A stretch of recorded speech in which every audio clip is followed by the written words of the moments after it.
Spoštovani obiskovalci,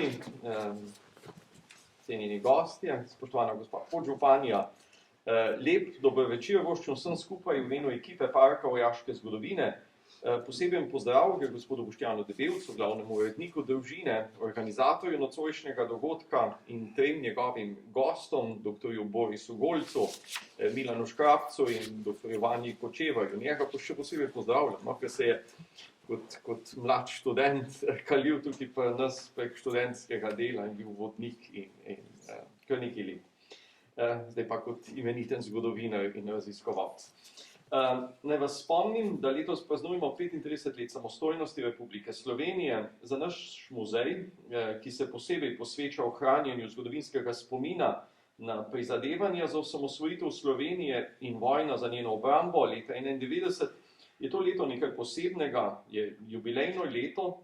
Založbi Družina smo zato hvaležni, da se je odločila to novo knjigo, ki govori prav o temeljih in okvirjih nacionalne slovenske države, predstaviti tu pri nas. Iskrene čestitke založbi za odlično zastavljen projekt in pa tu prisotnim, pa tudi vsem drugim avtorjem za izjemne prispevke. Tako, pa bi mogoče pozdravljeno na govoru povabil še gospod podžupanjo. Prosim. Ja, hvala lepa, direktor. Jaz vas bi v imenu občine Pivka prav lepo pozdravila vse prisotne, ki ste se danes udeležili tega pogovora, predvsem pa goste in pa direktorja Janka Boštjančiča. Park vojaške zgodovine redno pripravlja zanimive dogodke, razstave, pogovore, ki nam širijo vedenje, znanja in tudi take teme, ki so nam neznane, nam približa. Tako da današnji večer in pogovor verjamem, da bo zelo zanimiv in se ga bom z veseljem prisluhnila in verjetno tudi vi, zato ste pa prišli sem. Tako da en lep večer in da bi bilo sam nam lepo. Hvala lepa. Hvala lepa, gospod Majda. Jaz ne bi dolgovezal in predal besedo k našim gostom. Prosim.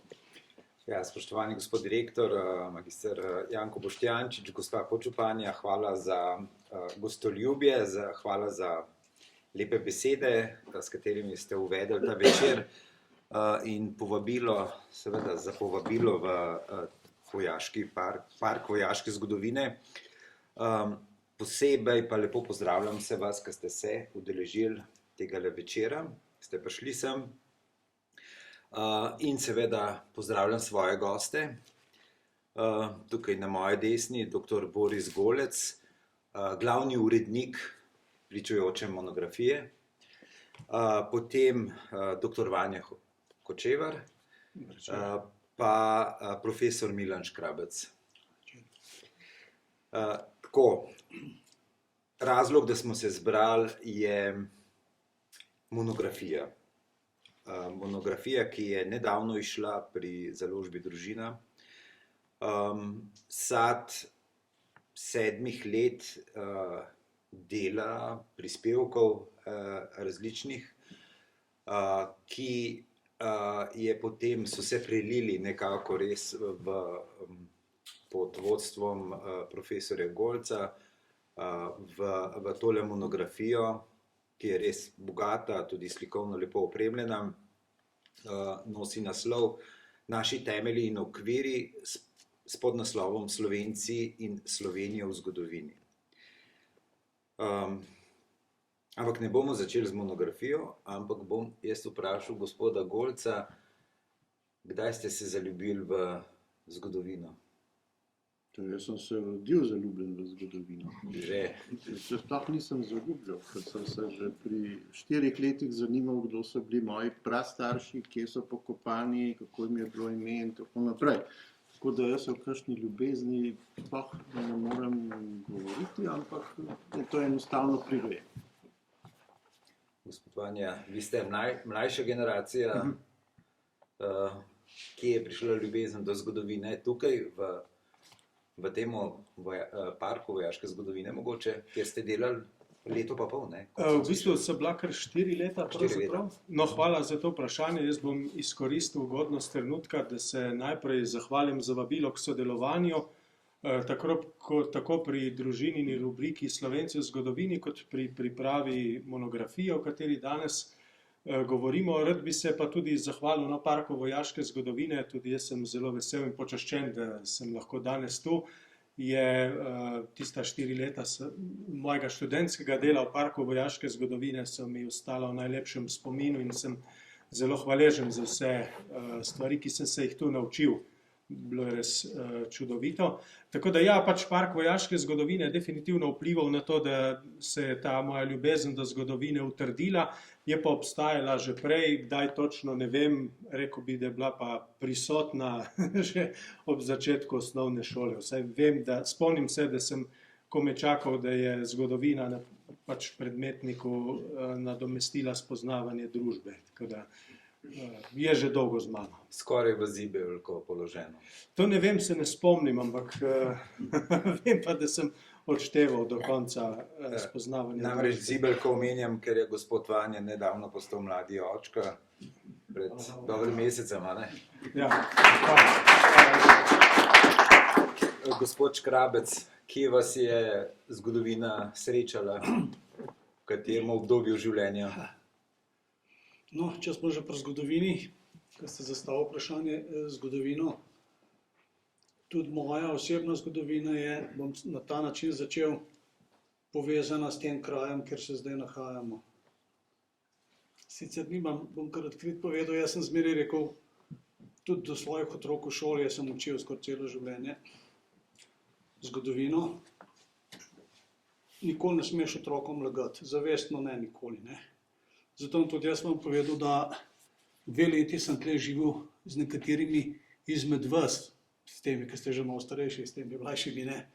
Sem se morda tudi srečeval na vsakdanjih poteh, ker je bil moj oče, bom kar tako rekel, civilno lice na službi v JNA in smo živeli tukaj spodaj v tem bloku. Tako da tudi mene zgodovina osebna povezuje pravzaprav s tem krajem, prav s krajem, kjer se nahajamo. Kar se pa tiče ljubezni do zgodovine, ja, to je verjetno, kot je Boris rekel, verjetno je nam vsem trem to že kar prirojeno, čeprav nisi si mislil, da boš recimo, ne vem, od tega živo ali kaj podobnega, ne. Da bi pa morda šel študirati zgodovino, čeprav takrat nisem vedel, ali bom od tega sploh lahko še živo, ampak tudi živo od tega, to se je pa pri meni zgodilo, če sem čisto odkrit v srednji šoli, ne. Čeprav sem bil že v neki drugi srednji šoli, niti ne v gimnaziji, ampak takrat sem rekel, zgodovina ali nič, tudi če naredim sprejemnih izpitov, jaz sem jih moral delati, sem rekel, bom ponovno poskusil, tako da, ampak veste, od moje srednje šole je že kar več kot pol stoletja, veste, to je že kar daleč nazaj. Hvala. Toliko za en tak uvod. Pred 7 leti, kot sem omenil, je v tedniku Družina začela izhajati rubrika Slovenci v zgodovini. Predlog je prišel ne strani uredništva, ampak strani stroke, strani poznavalcev zgodovine. Boris, zakaj? Kaj je bil razlog, da ste prišli na Družino in želeli, da bi nekako imeli tudi eno rubriko, ki bi bila stalna, tedenska in načrtovana? Torej, razlog veliko stvari na tem svetu je ženska. In tudi razlog te knjige, to knjigo je pravzaprav idejno spočela ženska, zato včasih rečem te gospe, ki je 16 let starejša od mene sicer, da so jo nekako skupaj spočela. Namreč ona je dala idejo, potem sem moral pa jaz pomagati pri realizaciji in sva poiskala ekipo zgodovinarjev, literarnih zgodovinarjev, umetnostnih zgodovinarjev, mislim, da jezikoslovca ni nobenega med nami, ampak nas je kakšen ducat, ki smo potem razmišljali najprej resnično o monografiji, vendar smo hitro prišli do spoznanja, da napisati še eno novo zgodovino Slovencev nima smisla. Zakaj bi pisali zopet neko monografijo, ki bi kronološko nanizala dogajanje na Slovenskem od predzgodovine pa do danes, ko imamo pa takih in podobnih knjig, vendar že kar nekaj, pa niso ravno najbolj iskane in brane. Torej, da bi se lotili stvari drugače in sicer problemsko. Da odgovarjamo na vprašanja, na tiste vprašanja, ki ste si jih morda kdaj sami zastavljali ali pa na njo sploh niste pomislili. Torej, da to ni kronološka zgodovina, ki govori od začetka do danes, ampak se vedno znova vrača, recimo, in se dotika istih ali podobnih vprašanj, ki je tematska, ki je problemska. Zato bi predlagal, Boštjan, potem, če nanizamo poglavja, da vidimo, o čem knjiga govori. Še predtem bom pa povedal, da tudi sama zamisel monografije se vsaj meni ni zdela smiselna takrat, če nimamo gradiva. Torej, mi imamo lahko pisce, ampak veste, za pisanje je vedno potreben čas. In ni pisalo to nas 12 ali koliko nas je v uredništvu, ampak smo pritegnili širši krog, verjetno vseh avtorjev, kar kakšnih 40 do 50, kajti do zdaj je izšlo več kot 50 tematskih sklopov. Kaj je tematski sklop? To pomeni neka vsebina, ki se vleče najmanj skozi 3, pa tja tudi do 7 številk družine, zaporedoma. Torej neka nanizanka.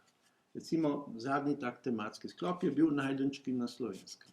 In potem vsaka zgodba ima seveda začetek in konec. Lahko preberete vsako zgodbo posebej in še vedno veste približno, kje ste. Torej, so to nanizane zgodbe.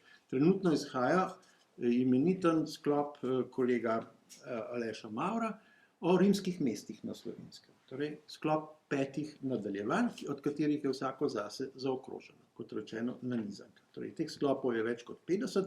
Mi smo pa potem zadnja leta, morda 3 leta, pa ciljno torej, iskali tiste teme, ki so že bile obdelane v tej rubriki in tiste, ki še niso bile, pa bi bile primerne za neko začetno, torej, bomo rekli, temeljno monografijo, ki ima naslov Naši temelji in okviri. Torej, da povemo tisto glavno, da postavimo stavbo. Potem v naslednjih knjigah, ki so predvidene, bomo pa govorili potem zopet o posameznih temah, vendar bodo ubrane na torej neke druge vsebine. Če smo zdaj tukaj temelji in okvirji, bo potem morda naslednjič naslov dejavniki, ki so nas oblikovali, ali pa potem recimo 3. knjiga razmišljamo, da bi bila knjiga o tem, kaj nas je zaznamovalo skozi zgodovino. Ne oblikovalo, ampak zaznamovalo. No in potem smo približno 3 leta to knjigo pripravljali in konec lanskega leta je na knjižnem sejmu zagledala luč sveta. Sem povedal bistveno, kaj pozabil? Bistveno, ja, bomo še kaj dodali vmes. Ja, do danes je nastalo 340 prispevkov že. Od februarja smo štartali 2019, tako da bo zdaj 7 let je bilo. Naj še to povem, da je to ena najbolj priljubljenih rubrik po mnenju bralcev. Res radi pogledajo, preberejo. Zakaj? Zato, ker je napisana v jeziku, ki ni prezahtevan, obenem pa ne popreproščen do te mere, da bi se kakšne znanstveno-kritične zadeve oziroma dejstva, da bi jih posploševali do te mere, da ne bi držali. Boris, bom jaz zdaj vseeno na kratko predstavil te sklope. 9 sklopov ima ta monografija, 13 avtorjev je sodelovalo.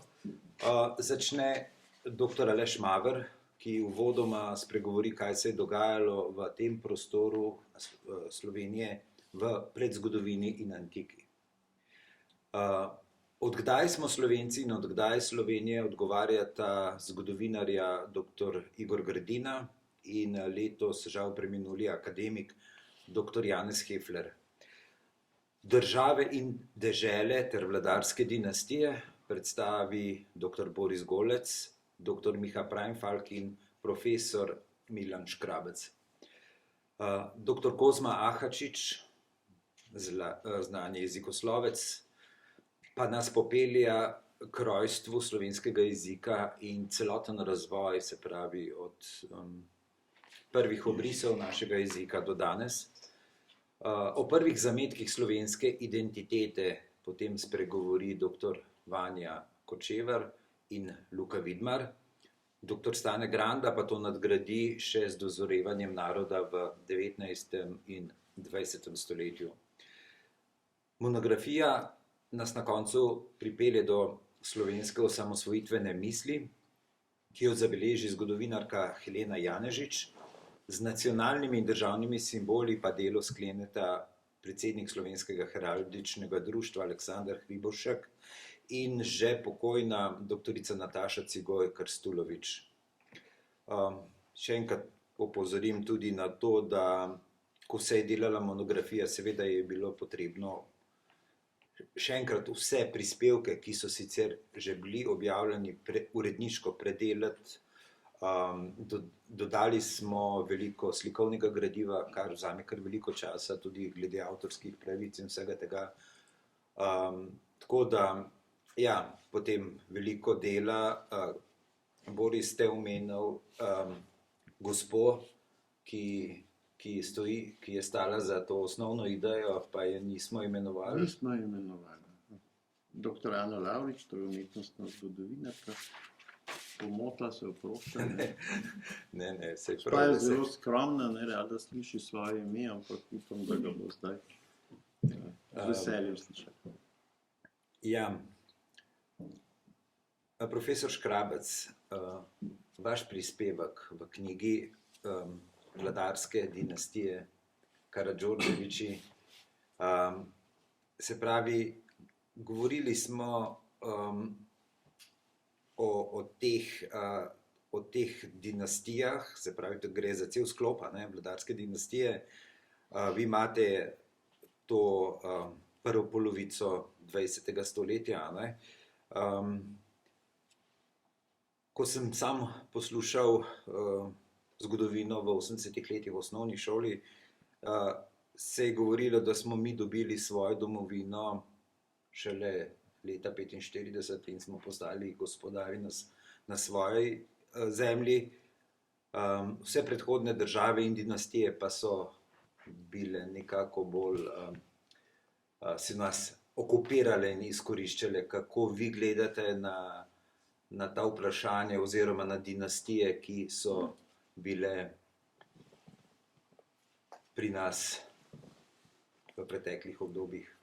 Ja, to je pri nas je tako ali tako navada, da vsaj v zgodovini je tako bilo, ko je neka dinastija propadla, ko je neko obdobje propadlo, smo radikalno počistili, recimo. Kaj bi bilo narobe, če bi danes, mislim pa tudi za nas, pa za tujce, ki prihajajo k nam, pa tako naprej, če bi imeli recimo še zmeraj v Ljubljani spomenik Francu Jožefu. Normalno, da ni vse, kar je on počel, bilo dobro za nas Slovence, oziroma tisti, ki so bili z njim, njegova politika in tako naprej. Ampak so pa konec koncev v tem obdobju bile tudi zelo pomembne stvari za Slovence. Naprimer, v času Habsburške monarhije, v času Franca Jožefa konkretno, se je slovenski narod v veliki meri opismenil. Če primerjamo recimo nas, pa kaj sem, neke Srbe, ki so dolgo časa bili pod Turki, kje smo mi bili daleč pred njimi? Zato čisto ena drugačna politika do nas, kot pa recimo je bila politika turškega imperija do Srbov, pa tudi do drugih, ne samo do Srbov in tako naprej. Tako da, tako samo negativno gledanje, vsaka doba ima svoje pluse pa svoje minuse, to je jasno, da že verjetno. Zdaj, če pridem malo bolj na to temo konkretno, s katero se jaz tukaj ukvarjam, Karadžordževiči, to je tema, ki ni preveč hvaležna bila, ne danes, ne v polpreteklem času, vse vemo. Karadžordževiči so bili v bivšem režimu očrnjeni do skrajnosti. Vse je negativno, celo za vojne zločince so jih proglašali, mislim res, se je tragično, po svoje bi celo rekel, da je smešno. Na nek način je smešno. Nekega kneza Pavla proglasiti za vojnega zločinca, pa on je bil anglofil, on vse, kar je počel zato, da bi rešil, bom zdaj v karadžordževičevskem jeziku govoril, svoj jugoslovanski narod. On je počel tisto, kar je mislil, da je najboljše. Glede, zdaj se bom jaz postavil v vlogo vsaj deloma apologeta teh ljudi, čeprav to je še zmeraj v domeni politike. Veste, veliko bolj kot pa neki Habsburžani pa drugi. Karađorđevići pa saj, moj oče pa moja mati sta bila rojena v tem času, moj oče še za časa kralja Aleksandra, moja mati za časa kralja Petra, mama še živi, pa tudi še mnogi, ki so bili rođeni, nekateri še celo za kralja Aleksandra, za njegove vlade še živijo. Tako da je to še zmeraj v domeni tudi politike. Pri nas mogoče malo manj, hvala Bogu, neki Srbi veliko bolj. Oni še danes krivijo, zlasti kralja Aleksandra, za marsikaj hudega, kar se jim je zgodilo ravno tega kralja Aleksandra Karađorđevića. Za nas najpomembnejšega od vseh Karađorđevićev, seveda, ne. In normalno, jaz še nikogar nisem slišal, da bi se hvalil, kako ne vem, kako krasno je bilo življenje za časa Karađorđevićev. To verjetno res ni bilo, težko je bilo. Ekonomsko stanje, izseljevanje še zmeraj bilo. Tudi nacionalno, dobro, smo bili eni od 3 plemen, kot so oni govorili, Srbi, Hrvatje, Slovenci, 3 plemena enega samega slovanskega naroda. In kot sem že rekel, seveda, pozneje so pa te Karađorđevićev črnili do skrajnosti. Ampak jaz sem zmeraj rekel, da mi je do tega, da so stvari poštene. In bolj, ko sem te stvari raziskoval, gledal, bral, ja pa ni bilo čisto, no. Dajmo stvari enkrat postaviti na pravo mesto, kot bi jaz temu rekel. Kako smo pa prišli, tisti, ki smo prišli? Ljudje iz teh krajev žal ne, so bili še na slabšem. Ampak, če berem, jaz se s kartofilijo ukvarjam, kaj počnejo vse Primorci, pisarjo ljudem v Jugoslaviji, blagor vam, ki ste prišli v Jugoslavijo, srečni vi, kaj počnejo vse tukaj z nami in tako naprej. Da ne bomo zašli bo predaleč, če grem zdaj šel v to smer. In kaj pa tudi mi takrat, tisti del, ki je prišel, se pravi 2/3 nekje Slovencev pride torej v to novo državo SHS, naprej potem kraljevino SHS. Ja, kaj smo pa imeli, dragi moji? Dajmo biti enkrat malo bolj pošteni. Začnimo s šolstvom. V Prekmurju ni bilo niti ene slovenske šole. Ne ena, nobene ni bilo. Na Koroškem, na celotnem Koroškem, tudi tem delu Koroške, ki je ostal pri nas. Ena sama slovenska šola je bila, na Jezerskem. Vse ostalo so bila lutrakvistične, torej dvojezične ali pa nemške. Na tem delu Štajerske, ki je danes naš, slovenski, no že takrat je bil, ampak je danes del Slovenije, približno 1/3 šole je bila nemških. Univerze nismo imeli. Narod brez univerze, kaj pa je v Evropi v 20. stoletju? Ja, vse to smo dobili pod Karađorđevići, če smo čisto pošteni. Pa še enkrat poudarjam, kaj stvari, ki so bile napačne. Centralizem, unitarizem, menjava 4 krone za 1 dinar in tako naprej. Cel kup negativnih stvari. Ja, treba je povedati negativne stvari, ampak je treba povedati tudi pozitivne. To je poštena zgodovina, ne pa samo tisto, kar nam je všeč, oziroma kar je nekaterim všeč, pa potem to prirejajo. Tako da, na stvari je treba gledati pošteno. Smo tudi dobili kaj, pa še nekaj bom rekel, no, zdaj sem glih prave vole zgleda. Poglejte, ti Karađorđevići so vladali Sloveniji efektivno dobrih 20 let. To ni niti ena človeška generacija, dragi moji. Niti ena človeška generacija. Pa smo dobili med drugim tudi recimo NUK, Narodno in univerzitetno knjižnico. Čeprav pravijo, da so zelo nagajali takrat iz Beograda, mogoče res, ne vem. Ampak smo jo dobili. Samostojna Slovenija traja kar precej več, če gledamo 50% dlje. Oni so vladali dobrih 20 let, zdaj samostojna Slovenija že 35 let. Koliko ministrov je že polagalo temeljni kamen za novi NUK? Imamo NUK, ki soče v prejšnjo stoletje. Samo malo več poštenosti. Ne bom zdaj razlagal vsakega od teh posebej, no seveda, jasno, za nas je bil najpomembnejši Aleksandar I. Karađorđević. Hvala, res mi za enkrat. To ne bi vlekel. Hvala. Gospod Kočevar, vi stopite v monografiji pod poglavjem Identiteta pred narodno prebujo.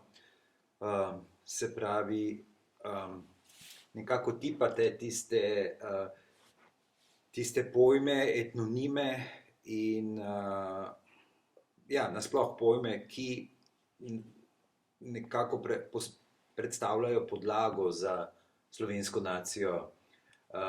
S kakšnimi, odkdaj lahko rečemo, da govorimo o naciji, da smo se Slovenci zavedali, da smo narod. Ja, hvala za to vprašanje, ki je, bi rekel, zelo pomembno vprašanje za to monografijo. Mogoče bi bil dejansko primernejši naslov za to vprašanje gospod Aleš Maurer, ki je obdelal in pa seveda žal preminuli naš sodelavec na tej monografiji, akademik dr. Janez Höfler in pa gospod dr. Igor Grdina, ki so vsi obdelali to vprašanje, od kdaj Slovenci, njihovi prispevki so tudi v monografiji. Sam sem v teh svojih 2 prispevkih obdelal recimo zgodovino slovenske identitete od konca srednjega veka do konca zgodnjega novega veka, se pravi recimo do 19. stoletja. Tu, da naslovim vaše vprašanje, kot nacija Slovenci verjetno od leta 1848, ko pač nastane prvi politični program. To, bomo rekli, politično slovenstvo je v monografiji obdelal gospod Stane Granda, so 4 prispevki njegovi na to temo zelo zanimivi. No, sam pa sem tu govoril recimo o času, ko Slovenci nismo nacija v političnem smislu, smo pa etnična skupnost s svojim jezikom, svojo ljudsko kulturo. In pa mogoče bi tu izpostavil nekaj zanimivosti. No? Recimo, že v 60. letih je en publicist iz Primorske, Srečko Vilhar, opozoril, da pač Primož Trubar ni iznajditelj ali prvi zapisovalec slovenskega etnonima, se pravi Slovenci ali Slovenec, temveč je prvi zapis slovenskega etnonima nastal v Kopru leta 1486. Tega leta se je pri koprškem notarju oglasila neka gospa, ki je slišala na ime Marina in bila je iz vasi Dekani. In kar je zanimivo je, da je ta listina iz leta 1486, listina je namreč pisana v latinščini, ampak etnonim, s katerim je opredeljena, namesto priimka pa napisan v slovenščini, se pravi, opredeljena je kot Marina Slovenka, Slovenec CHA, de Vila Kanon. Na to je opozoril gospod Srečko Vilhar in ta zadeva je šla, bi rekel temu, pod radarjem slovenskega zgodovinopisja, čeprav je bila objavljena že mislim, da leta 1969. No, mene je o tej zadevi recimo prej večkrat je opozoril nanjo gospod dr. Grdina, mene osebno pa je na ta članek Srečka Vilharja opozoril gospod Jonatan Winkler, ki se mu na tem mestu lepo zahvaljujem. No, jaz sem potem raziskoval naprej, sem odkril še eno Slovenko iz bližnje vasi Kastelec, ki pa zabeležena leta 1569, se pravi 83 let pozneje v hospicu svetega Hieronima v Rimu, se pravi bila je romarica in prav tako zabeležena kot Slovenka. Lahko povem še to, recimo na ta zelo zanimiv podatek mi je opozoril pa kolega Boris Golec, namreč v urbarju gospodstva Brežice se leta 1585 pojavita 2 moža s priimkom Slovenic. Mene so potem jezikoslovci podučili, da se ta Slovenic, kot piše v urbarju, prebere kot Slovenec. In zanimivo je, da se tudi pri Trubarju, ko uporabi etnonim v moški osebi ednine, porabi ista oblika Slovenec. Tako da to se mi zdi, da je, oziroma to je ena od zadev, na katero sem želel opozoriti v svojih razpravah, da pač Trubar ni ta iznajditelj Slovencev, je v marsičem, seveda ne le kot oče knjižnega jezika, še v marsičem prvi, je pa kot, ni pa tisti, ki bi si Slovence izmislil ali jih, bomo rekli temu, iz megle v navednicah pričaral. To je bila ena od zadev, ki sem jih želel izpostaviti v svojih 2 člankih. Tako da etnonimno, mogoče še to bi bila zanimiva stvar, ki bi jo rad izpostavil. da je, kot vemo, slovenski etnični prostor v zgodnjem novem veku razdeljen na več dežel, vsi jih dobro poznamo, Štajersko, Koroško, Kranjsko in tako naprej.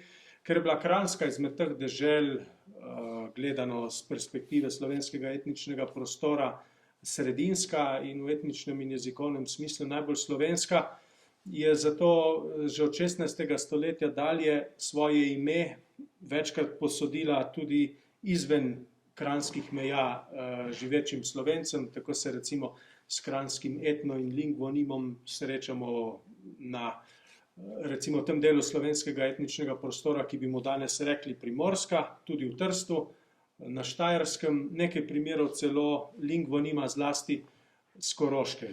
Ko pa vstopimo v čas narodne prebuje, kot so omenila, ko Slovenci iz etnične skupine se razvijemo v političen narod, nacijo, se pa to kranjsko poimenovanje zopet umakne izvorno slovenskemu. Tako da mogoče bi bilo to za zdaj. Doktor Golec, Naše države in dežele je sklop, v katerem tudi vi pišete. Pišete o rimskem cesarstvu, o avstro-ogrskih deželah.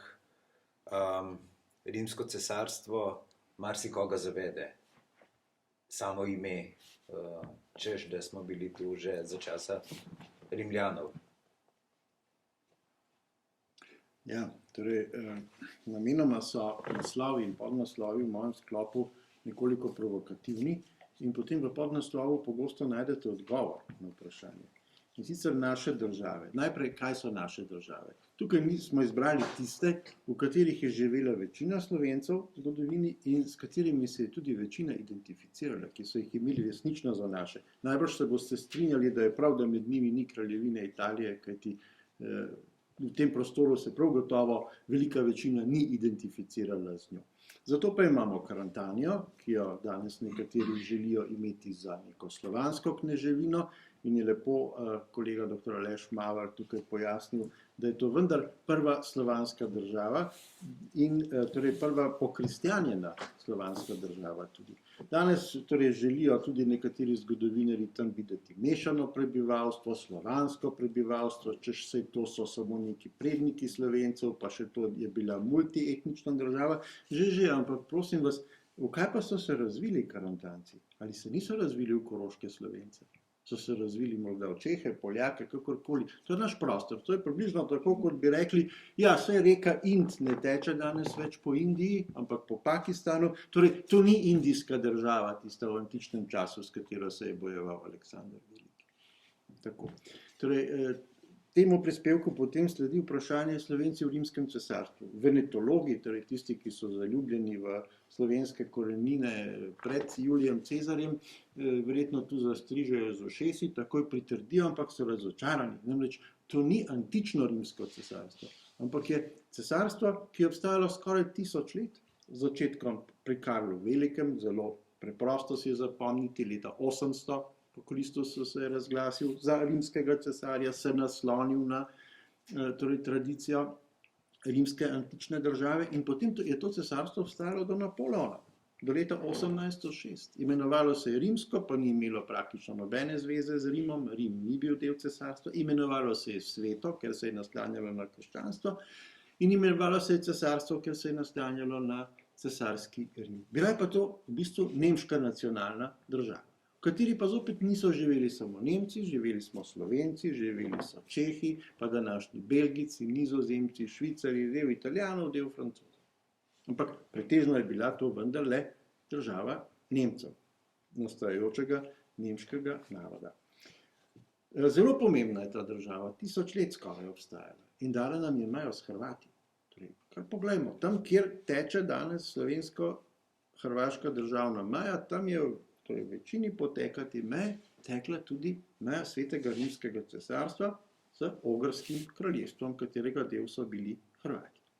Torej, v teh okvirih smo se gibali. Sveto rimsko cesarstvo, ki so mu potem dodali neuradno še pridatek nemške narodnosti, je vplivalo na vse družbene, kulturne, gospodarske, politične procese pri nas. reformacija in protireformacija, razsvetljenstvo, barok, vse to dolgujemo tej državi, ki pravzaprav ni bila prava država v pravem pomenu besede. Ni imela dedne monarhije. Od 15. stoletja so ji vladali Habsburžani, ki so bili samo izvoljeni cesarji. Vsakega cesarja posebej je bilo treba izvoliti. Samo enkrat se je zgodilo, da to ni bil Habsburžan. To je bilo torej v času Marije Terezije, ki pa ni bila nikoli cesarica. Njen mož je bil cesar. In zanimivo pri Slovencih je, da so nam Habsburžani vladali kot deželni knezi naših dežel. Kranjske, Štajerske, Koroške, Goriške.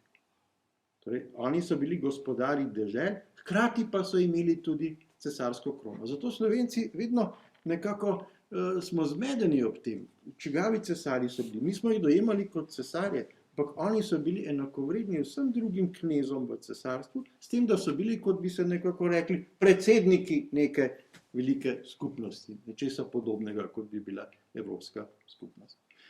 Slišimo Avstro-Ogrska. Vsi bodo rekli, Avstro-Ogrska je obstajala stoletja. Koliko časa je obstajala Avstro-Ogrska? 50 let. Zadnjih 50 let. Od 1867, uradno po imenu 1868, do konca prve svetovne vojne, 1918. Ni bilo nobenih avstro-ogrskih cesarjev. Tudi avstrijske cesarje smo imeli samo koliko časa, pravzaprav dobrih 100 let. Ko razpade Sveto rimsko cesarstvo, Habsburžani prevzamejo avstrijsko krono, postanejo avstrijski cesarji. In ko je nastala Avstro-Ogrska, so vladali avstrijski polovici države kot cesarji, ogrski polovici, tudi našim Prekmurcem, pa kot kralji. Torej, na taka vprašanja, na taka in podobna vprašanja odgovarja ta sklop. V zvezi z Jugoslavijami, koliko je bilo Jugoslavij? Država, v kateri smo živeli od leta 1918 s prekinitvijo med drugo svetovno vojno pa do 1991, je 6-krat spremenila ime. Od kraljestva Srbov, Hrvatov in Slovencev do Socialistične federativne republike Jugoslavije. Nikoli se ni imenovala več kot 20 let enako. Vedno znova so se spreminjala imena. Koliko je bilo Jugoslavij? Potem pravijo, ja, 2, stara in nova. Ampak to je ideološko gledanje. Formalno pravno, politično gledano je bila vedno samo ena. Od leta 1918, tudi ves čas druge svetovne vojne, se je imela vlada v emigraciji, torej ni bila nikoli razformirana kot taka, pa do leta 1991. Konča se ta sklop s Slovenijo, kjer povemo, da je ime Slovenija kot tako, torej moderno ime, nastalo šele v začetku 19. stoletja, prvič je zapisano leta 1810, da seveda, kot je kolega Kočevar lepo povedal, obstaja slovensko ime od srednjega veka. Bilo je potem precej pozabljeno, zlasti za prostor, torej Slovenci že, ampak prostora, ki bi se imenoval Slovenija ali kaj podobnega, ni bilo, ker zanj ni bilo potrebe, ker smo bili pač politično razdeljeni na dežele in smo tudi razmišljali v teh kategorijah in tudi mnogi so se šteli za Kranjce, ker so bili pač Kranjci prepoznavni v svetu. Slovenci so bili nekaj bolj imaginarnega. Če ste pa rekli, da ste iz Kranjske, so pa vsi vedeli, aha, to je to. In so se imeli tudi Primorci, tudi Štajerci za Kranjce. Navzven so se tako opredeljevali. Potem se sredi 19. stoletja odločimo, da bomo vsi Slovenci, se kranjsko ime potisne v ozadje. In tukaj je potem še zadnje vprašanje naše dežele. Ugotavljamo, da jih niti študente, jaz sem imel vedno probleme s študenti, naštejte slovenske dežele, samo 4 so. Se je zataknilo običajno že pri 3. Ko smo govorili o prestolnicah, se je zataknilo običajno že pri 2. Zakaj? Zato, ker smo dežele po letu 1918 zavestno potisnili v pozabo. Kdo pa še ve za Kranjsko? Tukaj morda veste, bolj kot kje drugje, da ste bili Kranjci, pa ste postali Primorci. Vedo tudi nekje na meji med Kranjsko in Štajersko, kdo je kdo. Ampak kdo se pa ima danes za Kranjca? Ali se ima da nek Dolenjec, Gorenjec, pa nek Notranjec, ali se imajo za kaj bolj skupnega, bolj povezanega v odnosu do Štajercev, ali do Korošcev, ali do Primorcev? Ne. Jaz mislim, da je to vse zelo fragmentirano. Torej, da so danes pravzaprav je Kranjska razpada na Dolenjsko, Gorenjsko in na Notranjsko, nihče se ne identificira s Kranjsko in če rečete Kranjska klobasa, jo bodo iskali pri Arvaju v Kranju. A je tako? Toliko. Če se še malo vrnemo k vladarskim dinastijam, smo omenjali, ali lahko govorimo o tem, da so bile te vladarske dinastije v preteklosti, da so bili družine oziroma člani tega izvorno tudi Slovenci, ali so bili to večinoma tuji etnični narodi? Gospod Škrabec. Ja, to so bili v vsakem primeru tudi naši vladarji. Zdaj, za mnogega Zbržana, to boste vidva bolj vedela, celo govorijo, da so se učili, da so nekateri tudi znali naš jezik. Če pa prejedem spet, najraje prejedem na svoj konc, se pravi za Karadžordževiće, kako bomo rekli, da so bili oni, tako kot rečemo za Franca Jožefa, rečemo Franc Jožef, vse ne rečemo Franc Jozef. Enako zdaj za Aleksandar Karadžordžević je za nas Aleksandar, se je tudi nam vladal.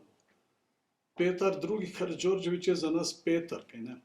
Sploh pa so se oni, pri njih je pa sploh nekaj specialnega. Ne. To je pa, po mojem mnenju, to jaz tako mislim, je res eno veliko vprašanje. Veste, Srbi še danes krivijo Aleksandra Karadžordževića, da se je odločil za Jugoslavijo. Oni so si desetletja prizadevali za to, da bi ustvarili veliko Srbijo v prvi svetovni vojni. So rekli, zdaj pa prišel čas, da mi ustvarimo to državo, veliko Srbijo, da v sklop te velike Srbije pretegnemo ozemlja, kjer živijo Srbi, če že ne večini, pa vsaj delom. Bosna in Hercegovina, da tako rečem, Črna Gora, deli Hrvaške, recimo, Vojvodina seveda in tako naprej. Ampak Aleksandar, on je bil glavni tukaj in tudi če pogledate bivšega šefa države, bivše komunistične Jugoslavije dolgoletnega, se nikoli niso upali imenovati oče Jugoslavije. Zakaj ne? Ker bi bilo smešno. Ne? Ker če bi kdo imel pravico nositi ta vzdevek, je to lahko bil samo Aleksandar I. Karadžordžević. On se je takrat tako odločil. On je bila tista glavna figura, ki se je odločila. Dobro, ni bil sam. Morda pod vplivom, bral sem nekje tudi tega znamenitega srbskega geografa, Balkansko poloostrovo, južnoslovenske zemlje, Jovana Cvića. On je rekel, pa to je geografska celota, ta balkanski polotok, tudi razlike med temi narodi se govorijo približene jezike, še kar podoben, Srbi pa Hrvatje sploh, kot vemo. Ne? Se so nas učili neko srbo-hrvaščino in tako naprej. In eno veliko vprašanje, ne vem, če bomo kdaj lahko na to dokončno odgovorili, morda mi ne, pravi Srbi, ker imajo oni gradivo, to mislim. On je verjel v integralno jugoslovanstvo. Jaz mislim, da je verjel, ker če ni verjel v to, zakaj je potem v to šel, se to je bila katastrofa. Če gledamo dolgoročno, je bila to katastrofa in za njegovo pleme, da se zdaj izrazim po njegovo, ker Srbi so samo pleme jugoslovanskega naroda, in za njegovo družino. Se so vsi, dokaj, skoraj večina zelo klavrno končala. Kralj Peter II. Se je zapil, umrl za cirozo jeter. Še 50 let ni dočakal, leta 1970. Tako da, če pogledamo, recimo, oni so prav načrtno delali na tem. Danes je manj znano, da je kraljica Marija, ne, mati od teh otrok, teh 3 sinov, ki jih je imel Aleksandar z Marijo ženo, romunsko princezo. Oni so, prvemu sinu so dali ime Petar, ki naj bi predstavljal srbsko pleme. Drugi Tomislav naj bi predstavljal hrvaško pleme, tretji Andrej pa slovensko pleme. In ko so te ljudi krščevali, so jih, zlasti Petra, vem, da so zbrali vodo z vseh glavnih jugoslovanskih rek. In to je bila krstna voda za tega kraljeviča. Da bi ja bil še na ta način, jaz mislim, da so oni v to verjeli, tako da bi bilo težko govoriti zdaj o Karadžordževićih kot nekih totalnih tujcih, čeprav danes je tako. Ne? Ko so zdaj Srbi, te ljudi, ki so končali v tujini, in kralja Petra in kneza Pavla in vse te ljudi preselili gor v grobnico na Oplenac, je bilo to, kot da Srbi pokopavajo svoje kralje, svoje vladarje. No, Pavel, knez Pavel, seveda ni bil kralj, on je vladal v imenu mladoletnega kralja, ampak realno, resnici na ljubo, že Aleksandar nikoli ni bil srbski kralj. Formalno nikoli ne. On je sicer prevzel oblast od očeta Petra I. še danes ne vemo, tudi srpski zgodovinarji ne znajo tega čisto pojasniti, zakaj takrat 24. junija 1914, se pravi tik pred sarajevskim atentatom, od Petra I. prevzel v bistvu oblast sin Aleksandar, postane regent takrat, ni bil še kralj, se pravi, je bil regent, srpski regent ni bil kralj. On je postal kralj šele po očetovi smrti, formalno, se oblast je že prej, kralj Peter ni imel več potem nobene oblasti, Peter I. Ampak on je postal formalno kralj šele leta 21 po očetovi smrti, seveda jugoslovanski kralj, ne srpski kralj, torej tudi naš kralj, če nam je to všeč ali pa ne. Enako velja za njegovega sina. Ne. Zanimivo je še to, če hočete, kot neka zanimivost, sin od Petra II. Je tudi Aleksandar, živi v Beogradu. Spomnim se takrat ob tem razpadu in tako naprej, ko so se začeli dogajati ti procesi, da naj se vendarle vrne domov, ampak je rekel, veste, jaz sem Jugoslovan. On se takrat sploh ni eksponiral kot Srb, čeprav takrat že ni bilo več modernosti za Jugoslovana v Srbiji, pa tudi kje drugje, malo ne. Tako da, težko bi rekel zdaj, da Karađorđevići niso tudi naša dinastija, seveda so, tudi naša dinastija so. No. Mi je zelo žal, bom rekel, ali pa ne. Tako je. Ne vidim jaz druge razlage.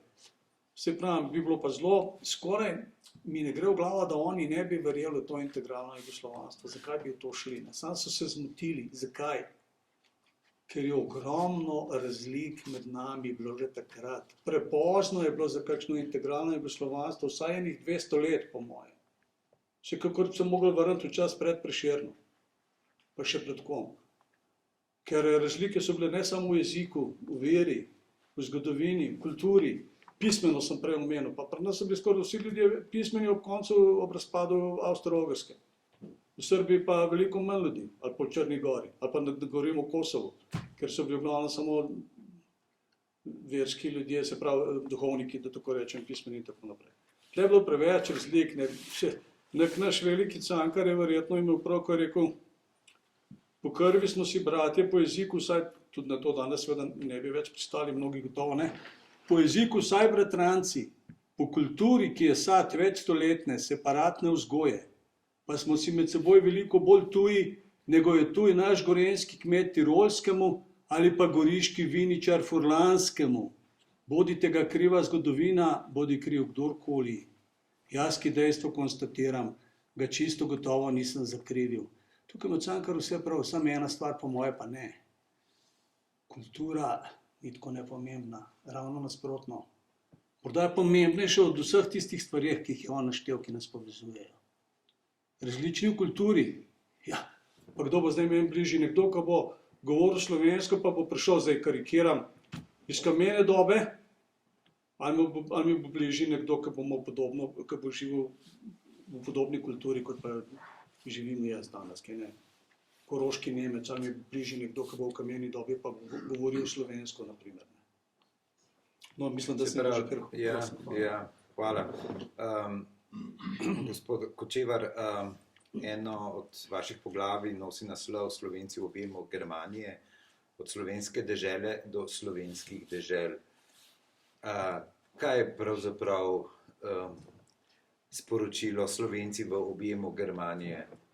No, hvala za vprašanje. Germanija je eden od sinonimov za Sveto rimsko cesarstvo, ki ob koncu 15. stoletja dobita desni prilastek nemške narodnosti ali nemške nacije. O njem je ravnokar govoril kolega Golec. Se pravi, v tem svojem poglavju sem želel izpostaviti, poleg preomenjenih etnonimov, še eno zanimivo zadevo, namreč danes že večkrat omenjeni dr.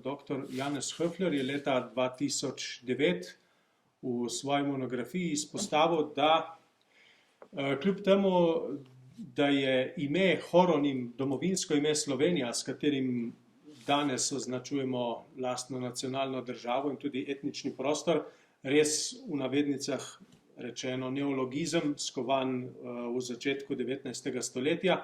V monografiji boste našli tudi reprodukcijo pisma v katerem je najstarejša znana omemba imena Slovenija. In sicer se je to pojavilo v pismu, ki ga je prvi profesor slovenščine na Univerzi v Gradcu, Janez Nepomuk Primic, novembra 1810 poslal Valentinu Vodniku.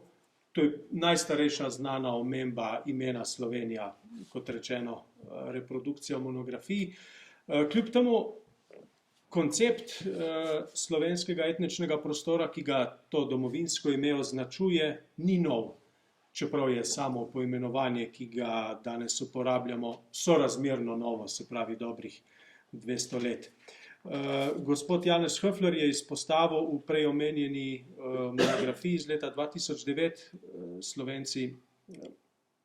Slovenija, zdaj se ne bom spomnil točnega naslova te monografije. 600 let Slovenije. Slovenija v Strasbourgu. Trubarjevi Slovenci in 650 Trubarjevi ljubi Slovenci in 650 in Slovenija v Strasbourgu pred 650 leti. No, sva sestavila to ime. Če koga zanima, je monografija tudi dostopna na Dalibu, se pravi na spletu jo najdete. Zelo zanimivo branje. Se pravi, za slovenski etnični prostor so viri v srednjem veku uporabljali variante latinskega poimenovanja Sklavonija, podobno kot za sosednjo Slavonijo danes v okviru Hrvaške, in pa v 15. stoletju se tem latinskim označevalcem pridruži še nemško poimenovanje Windischland. No, jaz sem pa tu želel izpostaviti, da se v protestantski literaturi, se pravi med letoma 1550 in 1595 izide približno 50 protestantskih knjig v slovenščini, da se v teh knjigah 22krat pojavita tudi besedni zvezi edninska slovenska dežela in pa njena množinska različica slovenske dežele oziroma v slovenskih deželah. Se pravi, to gre po moji skromni oceni za slovensko različico teh preomenjenih latinskih in pa nemških poimenovanj. Se pravi, ena zadeva, ki je meni zelo zanimiva, ne? Torej, da se ponovim, čeprav je Slovenija moderno ime, ima sam koncept dolge korenine, ki se vlečejo pač v srednji vek in v drugi polovici 16. stoletja prvič naletimo tudi na slovenska poimenovanja za naš etnični prostor. Ta poimenovanja potem v 17. stoletju počasi zbledijo, se ne uporabljajo več. Zakaj? Zgodovinske dežele, ki so politično-pravno delile slovenski etnični prostor, vse od visokega srednjega veka pa do v bistvu razpada Habsburške monarhije ob koncu Prve svetovne vojne, so se od srednjega veka dalje, pa da začnem drugače, te dežele so bile sprva pravno osebne povezave plemstva. Z njimi se je najprej identificiralo zlasti plemstvo, bojevniški sloj. Kot ugotavlja Tomaž Lazar, vsaj od recimo zgodnjega 14. stoletja dalje se plemstvo identificira z deželami. Vse prebivalstvo pa pač ne. No, ko pa se dežele v zgodnjem novem veku do 17. stoletja recimo razvijajo v pravno-politične entitete z atributi državnosti, dejansko spominjajo na neke države v državi, znotraj pač Svetega rimskega cesarstva, vodijo svojo notranjo, do neke meje celo zunanjo politiko, in potem s turško nevarnostjo, ko je pač so vse širši krogi prebivalstva vpeti v to obrambno podjetje, se posledično vse več prebivalcev dežele identificira z njo. In tako v zgodnjem 17. stoletju ti označevalci za slovenski etnični prostor, prej omenjena Sklavonija, nemški Windischland ali pa slovenska dežela, počasi izginejo in se začno vračati na površje konec 18. stoletja. Pri Akeju tako srečamo en označevalec slovenski stran, no 1810 pa, kot omenjeno, že nahajamo Slovenijo, ki jo uporabljamo na dnevni bazi še danes. To bi bila recimo tako zelo zgoščena zgodovina označevalcev imen, s katerimi Slovenci označujemo naš prostor. Tako, začeli smo malo bolj splošno, šli smo zdaj v vaše področje, konkretno v knjigi, pa bi ob koncu dal še tole vsem trem vprašanjem. Koliko Slovenci dejansko poznamo svojo zgodovino? Koliko se jo zavedamo? In kakšen razlog je, da jo poznamo, kot jo poznamo, gospod Golec? Torej, odkar imamo slovensko državo, seveda razmišljamo v nekih državnih okvirih. Razmišljamo morda malo bolj politično, kot smo razmišljali nekoč. In ko se sprašujemo o svoji politični zgodovini, in vse veste, da zgodovina je dolgo veljala, kako smo se učili v šoli kot politično zgodovino, vidimo, da imamo zelo plitve korenine na videz, ker nismo imeli slovenskih kraljev, ker nismo imeli neke lastne slovenske države, ker nimamo nekega vojvode. In ko se začnemo primerjati potem recimo s sosedi, bomo hitro seveda v zadregi. Ogrsko kraljestvo je staro 1000 let, zdaj praznuje Hrvaško kraljestvo 1000 let, pa pri tem pozabljamo seveda, da je bilo Hrvaško kraljestvo takrat od Splita do Solina ali pa še malo več, nič več kot to. Ali pa recimo, da Ogrsko kraljestvo ni bilo madžarska nacionalna država, da je Italija nastala malo pred Slovenijo, bomo rekli, dobrih 100 let, prej je bila geografski pojem, pa vendar, torej nimamo te politične zgodovine, ker smo se ji odpovedali. Ker dejansko nismo politične zgodovine naših dežel uspešno integrirali v politično zgodovino Slovencev. Če bi se, špekuliram malo, če bi se v prvi polovici 19. stoletja odločili, da bomo namesto slovenskega imena za vse Slovence prevzeli kranjsko ime, kajti polovica se jih je takrat identificiralo izključno že s Kranjsko, kot je lepo povedal kolega Kočevar, potem bi imeli kar naenkrat 1000-letno zgodovino. Imeli bi kranjske vojvode, imeli bi prestolnico Ljubljano, imeli bi zmage vojaške nad Turki in podobno. V zgodovinskih virih je to kranjska vojska, to je kranjski vojvoda, kar naenkrat bi se s tem identificirali. Ampak verjetno so Vodnik in torej njegovi sodelavci hitro ugotovili, da se na ta način ne bi dalo integrirati koroških Slovencev, pa štajerskih Slovencev, ki so bili vedno samo Slovenci. In zato so se potem odločili za ta skupni imenovalec, ki ga je promoviral že Trubar v 16. stoletju. In na ta način potem seveda smo politično zgodovino izgubili in danes mislimo, da je nimamo. In ker mislimo, da nimamo politične zgodovine, se potem hitro ustrašimo, da tudi zgodovine nimamo, kar pa seveda ni res. In ta knjiga skuša potem dokazati ravno nasprotno, ne trudi se za vsako ceno, to je knjiga o naših temeljih, torej kako smo postali moderen narod in kako smo prišli do moderne države, pa ne da bi šlo to za neko tunelsko zgodovino, kjer bomo zdaj vse skušali seveda speljati na isti imenovalec, ampak imamo na drugi strani še drug naslov. To so pa naši okviri. Ti okviri so pa pogosto sile, ki so nas razdruževali.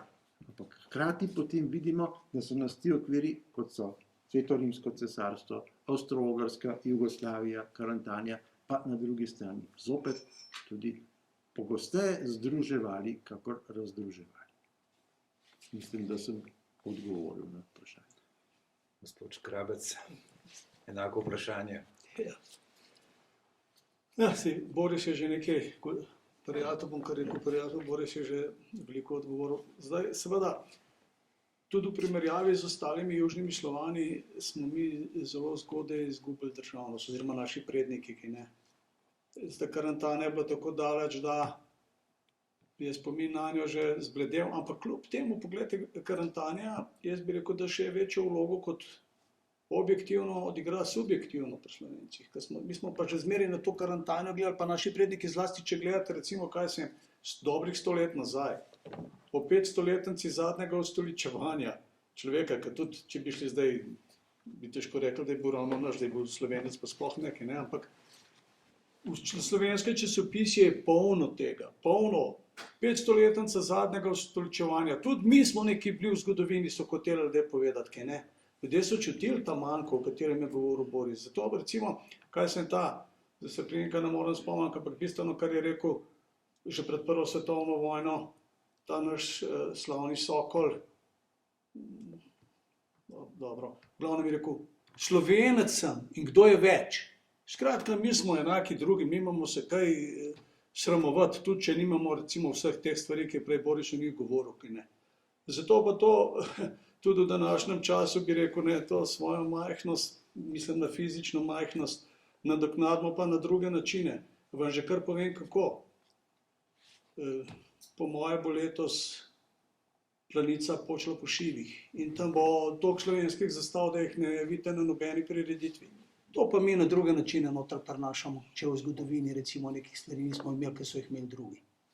Jaz bi bolj, to bi jaz zapovedal. Gospod Kočevar.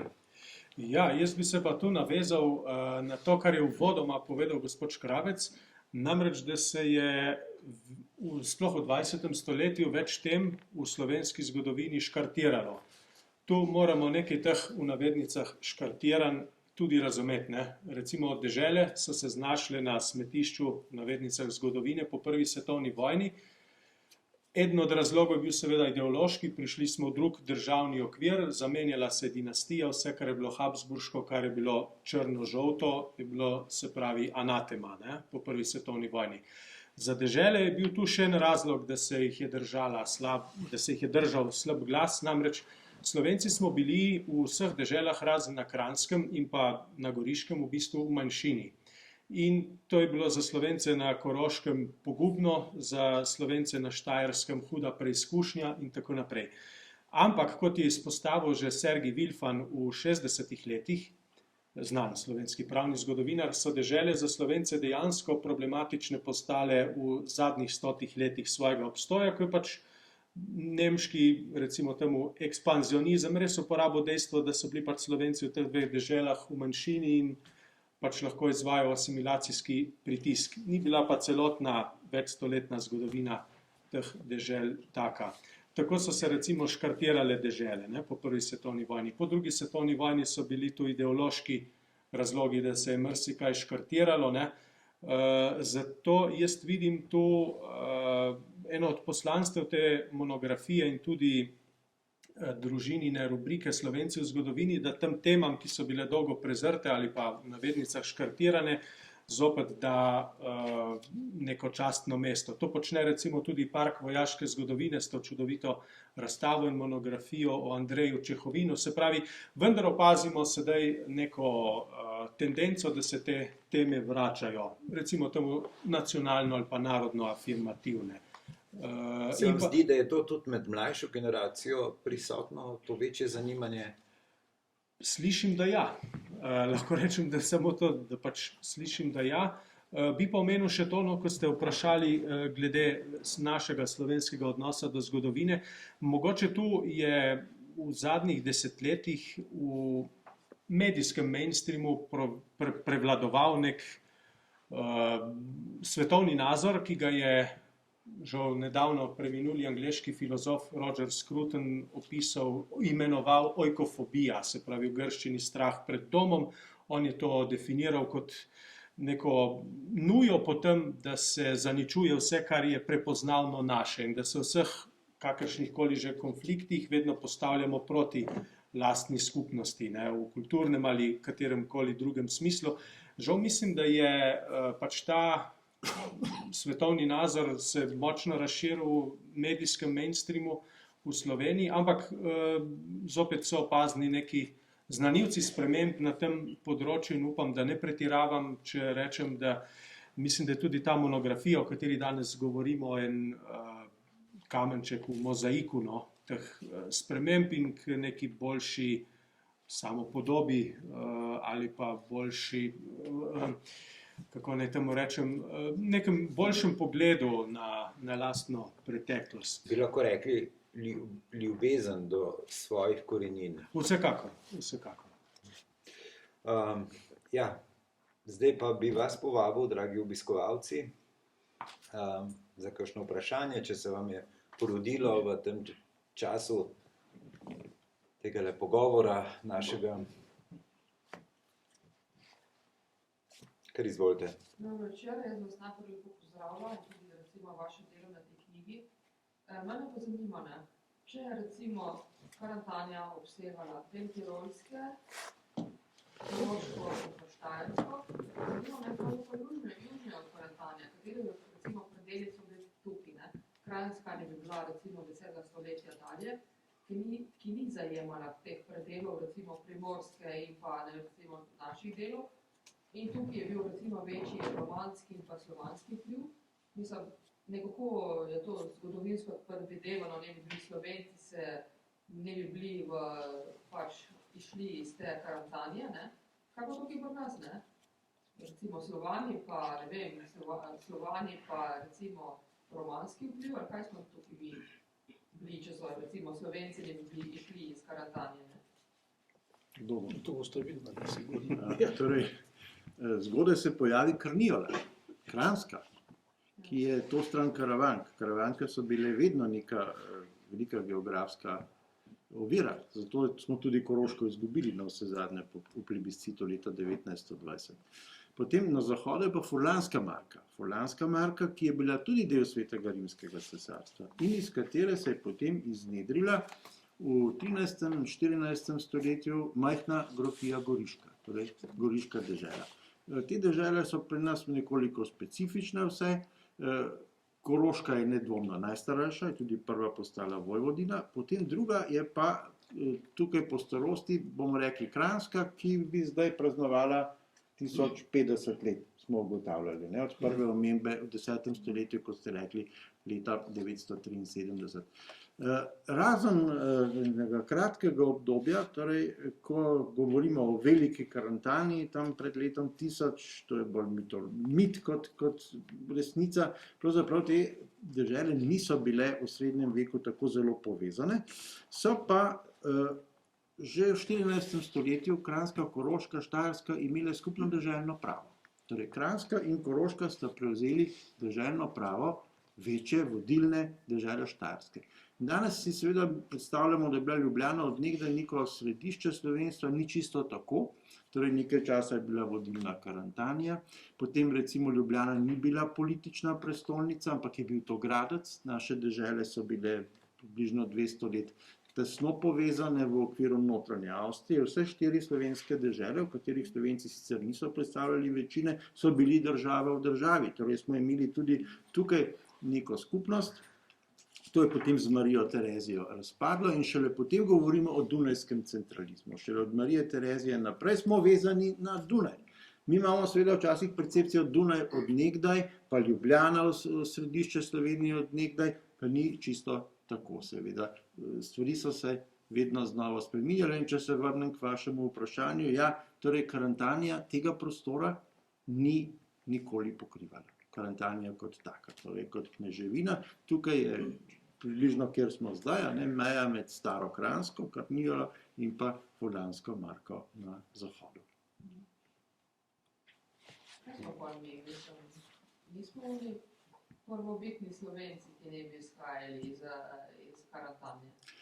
Torej, gledajte, mi nismo, seveda, pogledajte, koliko je priimka Korošec na Slovenskem, koliko je koroških vasi, koliko je kosezov tudi raztresenih po vsem slovenskem ozemlju. Veliko je bilo migracij, torej veliko je bilo tudi naseljevanja Korošcev med nami. Tako da, jaz sem prepričan, da ima vsak od nas še malo karantanske krvi. Med drugim imamo tudi kar nekaj zemljevidov v tej monografiji, ki tudi malo zarišajo te meje, ne, ki so bile. Izvolite, še kakšno vprašanje? Izvolite. Ja, jaz bi se vam zahvalil, no, mislim, se mi zdi zelo fajn naslov, naši temelji, zelo pomemben, ne. Mi poskušamo skromno kot kulturno društvo, damo naslov kulturnim večerom, recimo odrinimo na globoko, ker je podobno, iščemo pač te temelje, no. Drugače pa tukaj pri Suhorju gremo večkrat nek pohodiso, ki je bila bolnišnica, partizanska Zalesje, in tam je nekje ena točka, pravijo, da je bila meja nekoč med Istro, Goriško in Kranjsko. Zelo zanimiva točka, to oni, vse ni nobenih ostankov, to se bolj ugiba, kje ne bi to bilo, ne? Taka zanimivost. Drugače bi pa jaz rekel, da pogrešam pri teh, tako pri naših poskusih oživljanja te zavesti naše, ne? Kot tak večer, kot je danes iz šolstva, ne vem, se mi zdi, da tukaj ta naš segment družbe vzgoja in izobraževanje imenovan zelo peša. In tukaj verjetno se je kar za vprašati, kje smo. Ja, nekje mislim, da je bilo to na knjižnem sejmu ali potem nekje pozneje, nekdo, ki je bral to monografijo, nekdo od šolnikov mi je prav to dejal, da to bi moral biti učbenik, ta monografija, ker je res tako abeceda te zavesti končno tudi. Še kakšno vprašanje, komentar, mnenje?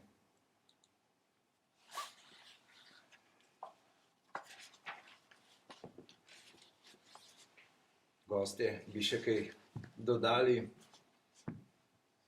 Da bi se jaz navezal na vaše razmišljanje o tem, da v šolskem sistemu pravzaprav o tem zelo malo slišimo. Jaz nisem nikoli poučeval v srednji šoli in v osnovni šoli, ampak sem jo pa obiskoval. Obe sem obiskoval seveda in seveda nikoli nisem nič slišal o prvi svetovni vojni, nikoli nisem nič slišal o revoluciji 1848, ker to so bile junijske teme.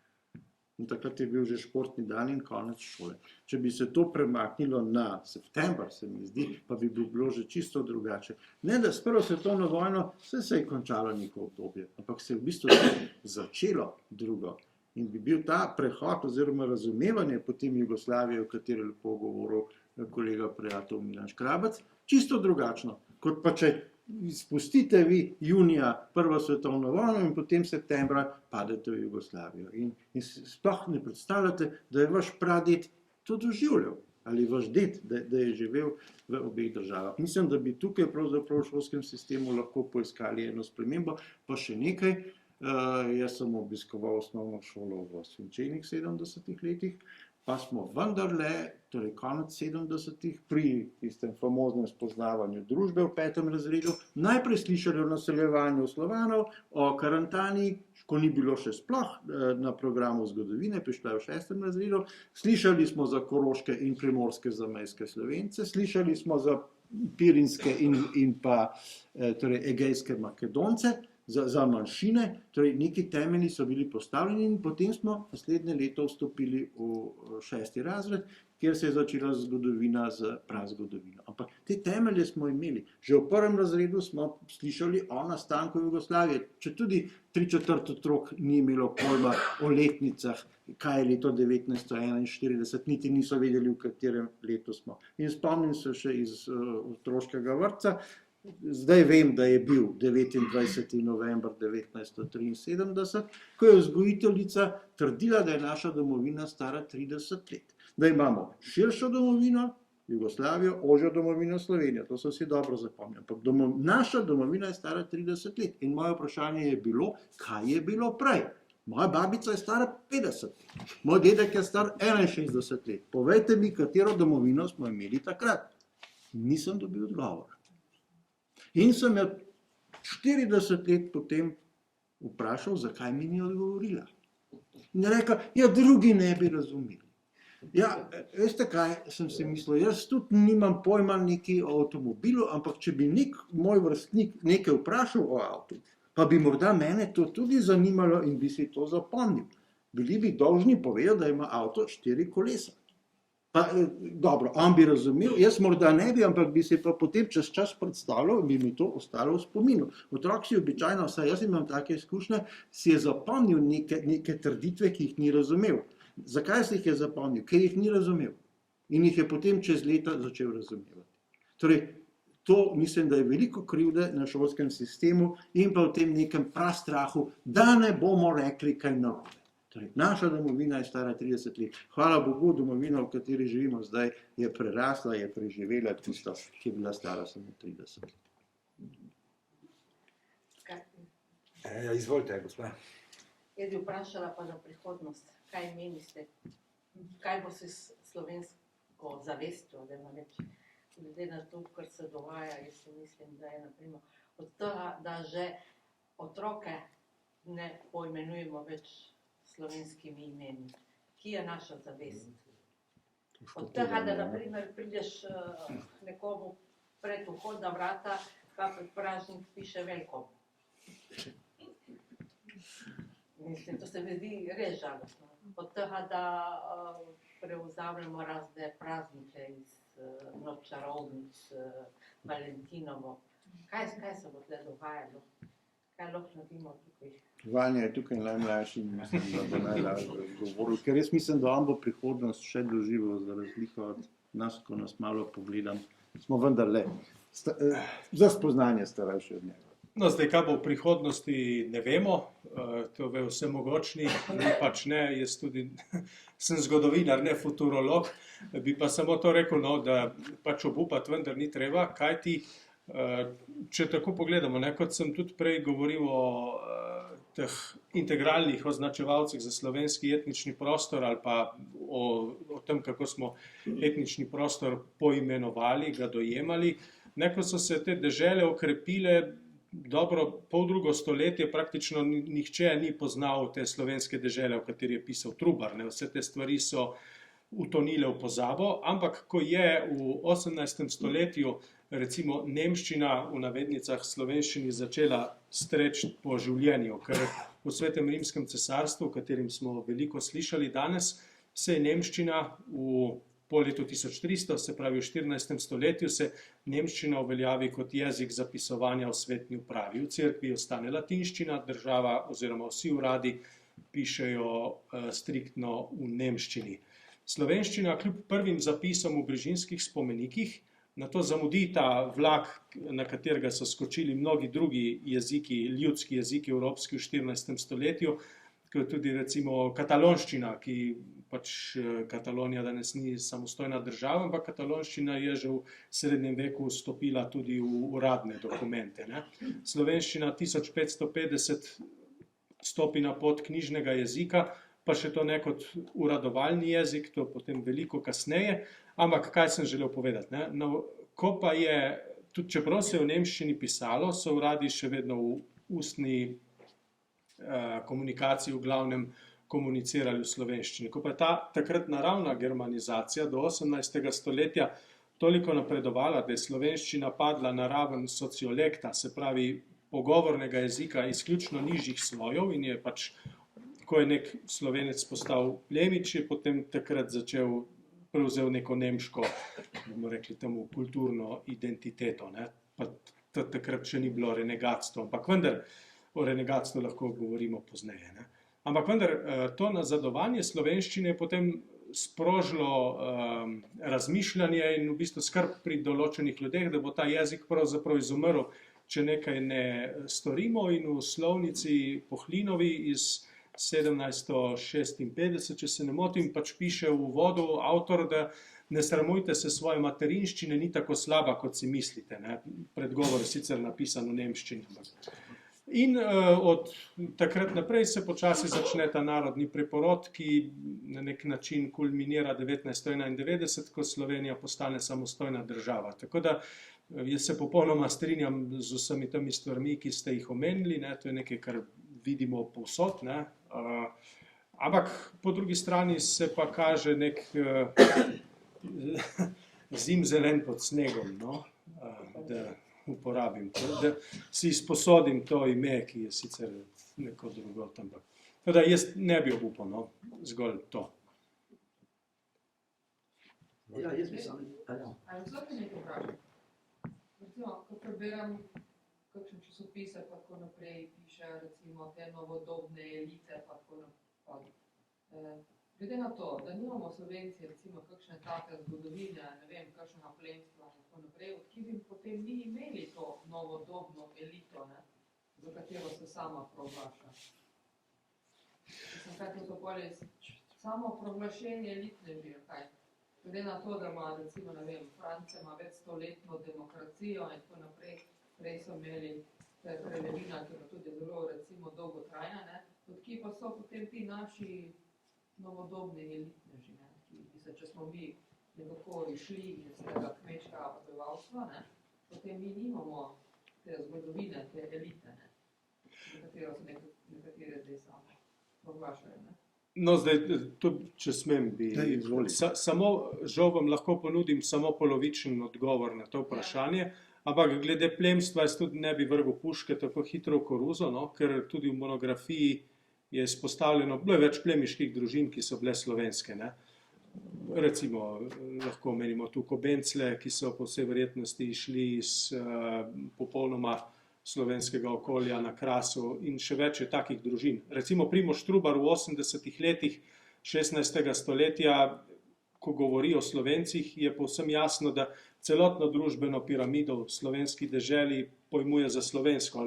Govori o Slovencih in omenja grofe, barone, viteze in tako naprej. Je pa res, da se potem zaradi germanizacije, naravne germanizacije, stvari spremenijo in potem leta 1795 piše vodnik v popisovanju Kranjske dežele, da so plemiči, da je plemstvo po večini nemške krvi, kmetje pak slovenske.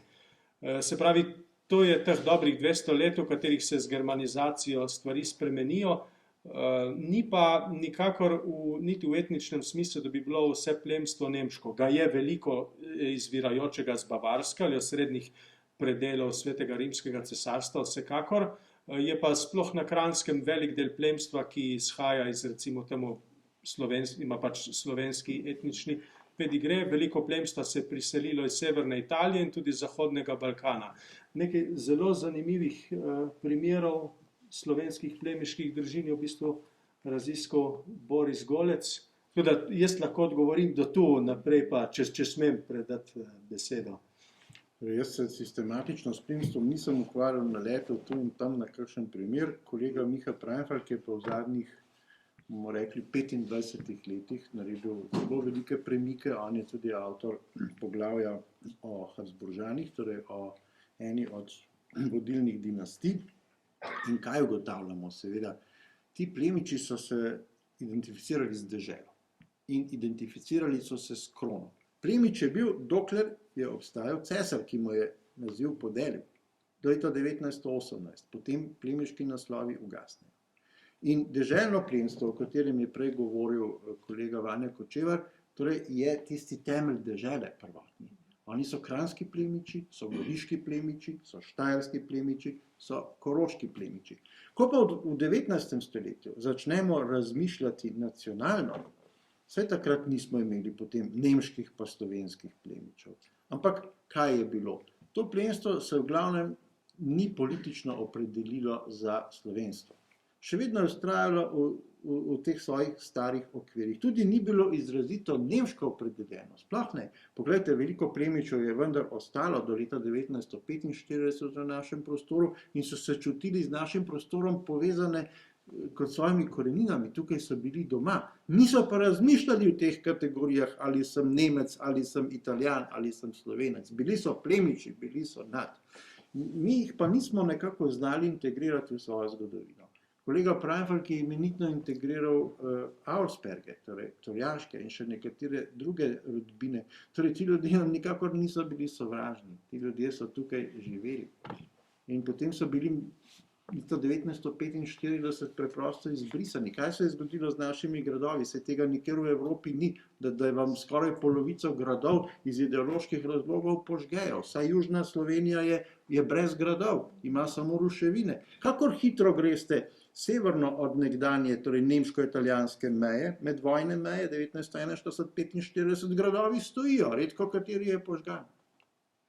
Kjer so bili pa Italijani, je bila pa potem revolucija in seveda to veliko uničenje. In ko vi nimate materialnih ostankov, potem izgubite občutek, da je tukaj sploh kaj bilo. Potem smo naenkrat vsi kmetje in proletarci. Ti naši plemiči in ti naši gradovi so del naše zgodovine. Nismo jih pa znali tako integrirati, kot so znali recimo Čehi. Čehi govorijo o čeških plemičih, pa čeprav so po večini govorili v zadnjih stoletjih nemško. Hrvatje, pogledajte, vsak je hrvaški plemič in hrvaški kralj. Kakšno zavest močno imajo. Profesor Ignacij Voje, ki je pred 4 dnevi praznoval 100 let, in so se ravno včeraj slišali, je zopet načel to vprašanje. Pogledajte, kakšna je narodna zavest pri Hrvatih in kakšna je pri Slovencih. Ampak nekaj, na kar je prej pravzaprav opozoril Vanja. Ko pridemo v kritično situacijo, kot je bila pri nas leta 1991, se stvari lahko zelo hitro spremenijo na bolje. Hrvatje so se nam zdeli v 80 letih trajno izgubljeni. Sami, ko smo bili pri vojakih, so rekli, vi se boste rešili, mi se ne bomo, mi se bomo utopili v tem jugoslovanstvu. Potem so plačali visoko ceno, ampak se jim je splačalo. In ali mora res narod plačati vsaki generaciji ali vsaki drugi generaciji tako visoko ceno, da se zbudi? To je pa zdaj vprašanje, na katero odgovarjam, torej na vaše vprašanje, s katerim odgovarjam na vaše vprašanje.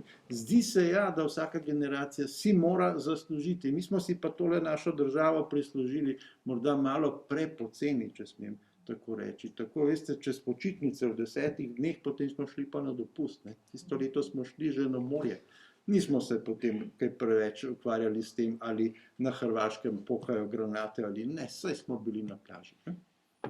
Oni so pa to potem seveda plačali z visoko ceno, ki se jim je pa obrestovala. Torej, tukaj je potem razlika med Slovenci in Hrvati. In potem so znali seveda to svojo skromno politično zgodovino, nekega imaginarnega Hrvaštva, ki je bilo na papirju, so jo znali prodati kot tržno marko.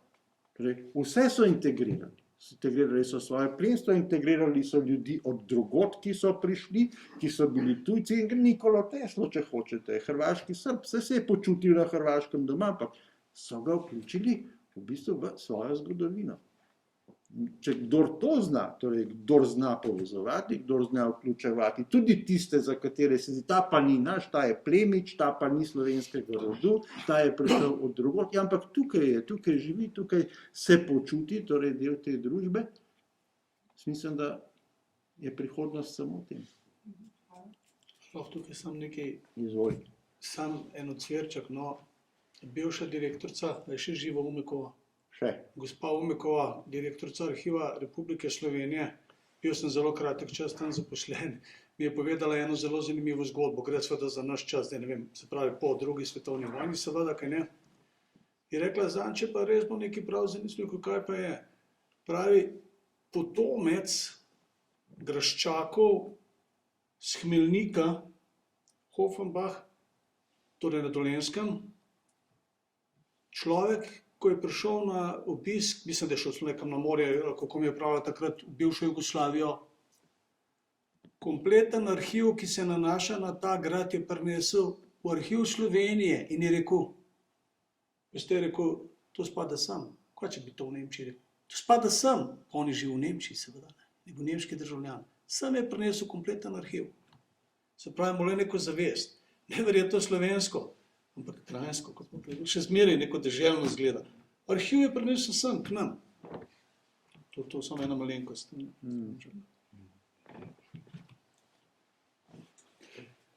Sam to bi rekel, no, ko ste omenili plemstvo in tako naprej. Tukaj pri nas v spominu starejših in tako so vintage gleci, ki so bili tu v zelo lepem spominu. In pa tudi gospodstvo dol, ki je bilo Snežigrad Snežnik, ne? Potem je tudi knjiga napisana, povezanost z ljudmi in tako naprej. Je bila neka amputacija v tej naši zgodovini izvršena. Zgubili smo veliko tudi no, grad Strmol, recimo je taka zgodba, ne? Hribari pa naprej. Zadnjič sem poslušal, ki je bila predstavljena zgodba Elize Hribar, ne? Mamo od Angelike Hribar. Mislim, to so take stvari, da se človek kar zgrozi, ne? Ampak vendar smo in pa še obstajamo, tako da ne moramo biti vseeno optimisti. Mi tukaj zdaj delamo na ledinskih imenih in na hišnih imenih in vam povem, da je kar zanimanja in celo tujec, ki kupi hišo, se zanima za naše ledinsko ime, tako da bomo optimisti. No, s tem optimizmom zaključujemo tale večer. Dr. Boris Golec, dr. Vanja Kočevar, gospod profesor Milan Škrabec, hvala lepa, ker ste odgovarjali na tale vprašanja, zanimiva. Hvala tudi vsem vam tukaj, ki ste se udeležili tega večera. In tako, ja, imejmo radi svoje korenine, bom rekel. Zdaj, danes sem jaz v vlogi tudi, da sem prinesel nekaj izvodov s sabo. So po nižji ceni, ker je predstavitvena cena 30 €.